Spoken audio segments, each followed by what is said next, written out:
Matapos ang halos isang linggong pagtatago, naaresto na si Mayor Magnus Ilusorio matapos ang tangkang pagtakas kaninang hapon.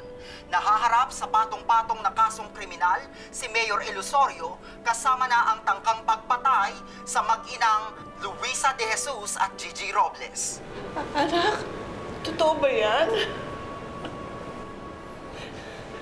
Correct naman, malaking check, Nay. Game over na yung chararat na Magnus na yun. Alam mo, may pa-welcome party na sa kanya ang kulungan.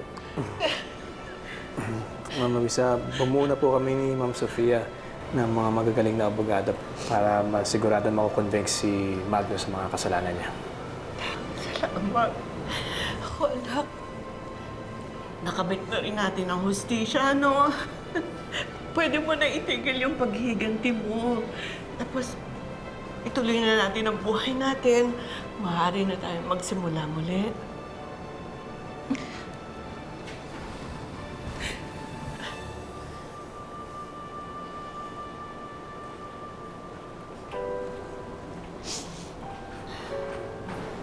Wait lang, Nay, ah. Tita? Tita, bakit naman ho parang Biyernes Santo naman yung mukha niyo? Hindi po ba kayo masaya na nakakulong na si Magnus? Wala ito.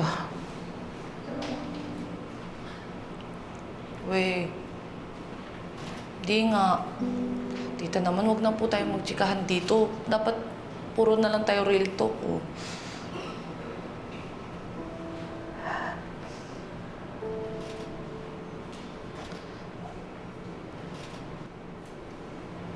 I imagined this moment a million times. I wanted nothing more than to see Magnus suffer in jail. Pero ngayon nangyari na. Parang wala. I just feel so empty. Bakit naman po? Dahil kahit nagdudusa na si Magnus sa bilangguan, wala pa rin ang anak ko. Hindi na maibabalik ang buhay ni Bella. Hindi ko na mapapawi ang ninakaw sa akin na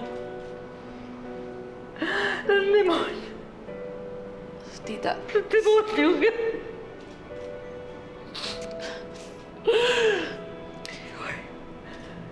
hindi, Tita.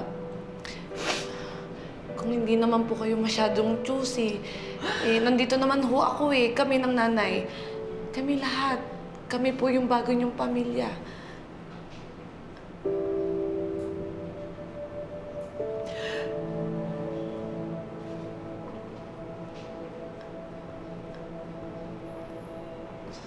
Thank you. Thank you, Gigi. Hindi po. Kami nga po dapat mag-thank you sa inyo eh. Kaya thank you po sa lahat-lahat. Kasi bukod sa naging mentor ko kayo, naging advisor ko pa kayo, tita, naging pangalawang magulang kita. Naging pangalawang ina kita. Ayaw nyo nun? May anak na kayo sa langit, may anak pa kayo sa lupa, di ba? Ang saya, ang dami. The more, the merrier. Kaya smile na kayo, tita.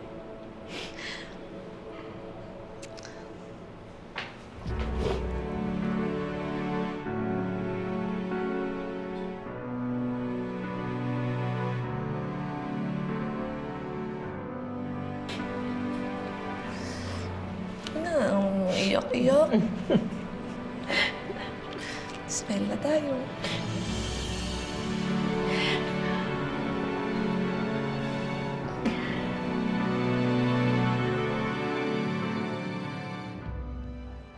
Ano bang pinagsasabi mo na hindi ako pwede magpiyansa?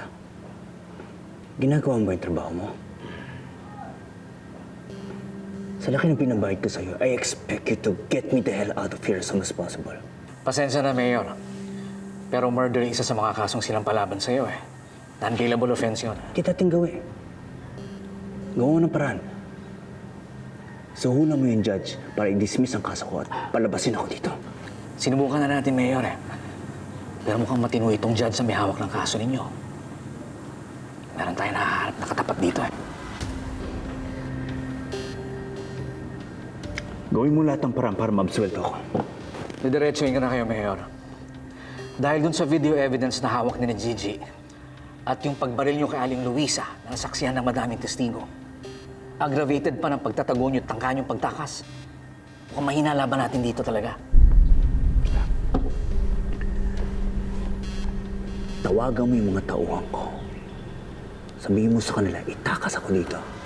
Ako, Mayor. Labas po ako dyan. Hindi ako pwede dyan. Baka matanggalan ako ng lisensya. Hindi pwede. Gawin mo yung sinasabi ko sa'yo kung ayaw mong balikan ka ng mga tauhan ko. Dahil kung hindi lang lisensya mo mawawala sa'yo. Pati buhay mo. Naintindihan mo ba ako? Opo.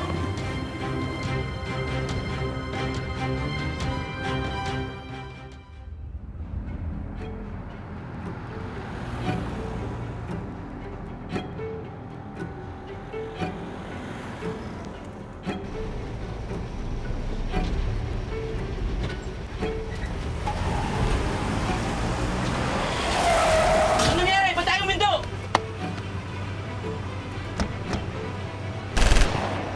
Huwag na kayo lumaban! Wala kayong binatbat sa mga tauhan ko! Huwag ka nang gumalaw, mamamatay ka lang. Ang natay mo, kalasan mo na to!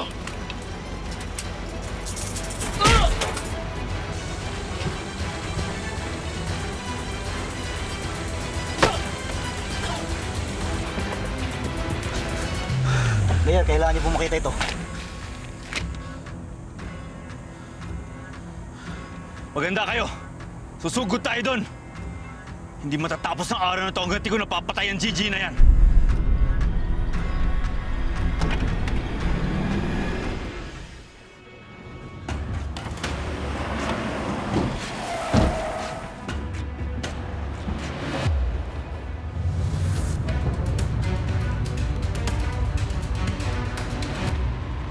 Mayor, nakapwesto na po sa helipad sa rooftop ng building ang helicopter ninyo. Yun ang getaway transport na mag-aatid sa inyo sa Zamboanga. Meron na rin naghihintay na ferry doon na magdadala naman sa inyo sa Malaysia. Very good. But first things first, papatayin ko muna yung walang yan, Gigi na yan. Higpit na natin siya kasama ng mga mahal niya sa buhay. Game na ba kayo, boys? Okay, Mayor.